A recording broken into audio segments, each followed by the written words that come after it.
Alliance hospital limited, বিশ্বমানের স্বাস্থ্যসেবা এখন আমার দেশে। আসসালামু আলাইকুম, আমি ডাক্তার নাদিয়া আফরোজ। বর্তমানে জাতীয় মানসিক স্বাস্থ্য ইনস্টিটিউটে রেজিস্ট্রার হিসেবে কর্মরত আছি। পাশাপাশি আমি নিয়মিত চেম্বার করছি অ্যালায়েন্স হসপিটাল লিমিটেডে।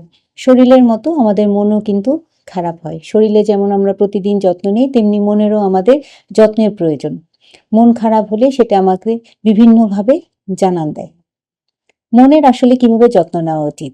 আপনার মন খারাপ হচ্ছে এবং সেটি নিয়ে আপনি বসে আছেন, এমনটি কখনোই করবেন না।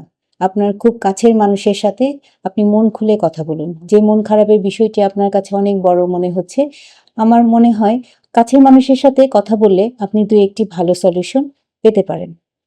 দ্বিতীয়ত, আপনি আপনার মাঝখানে যে স্ট্রেংথ পয়েন্ট বা কর্মক্ষম পয়েন্টগুলো আছে সেগুলো বের করার চেষ্টা করুন।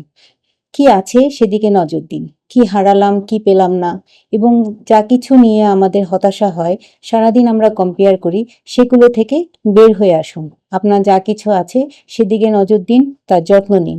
তাহলে দেখা যাবে আস্তে আস্তে আপনার মন ভালো হয়ে যাবে।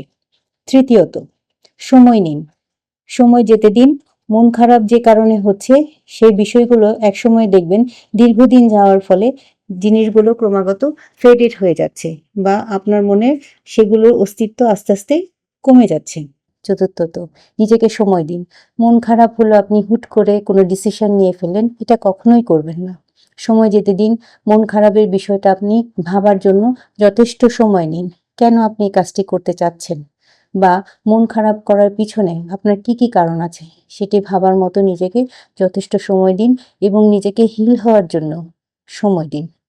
শরীরের পাশাপাশি অবশ্যই আমরা প্রতিনিয়ত মনের যত্ন নিব।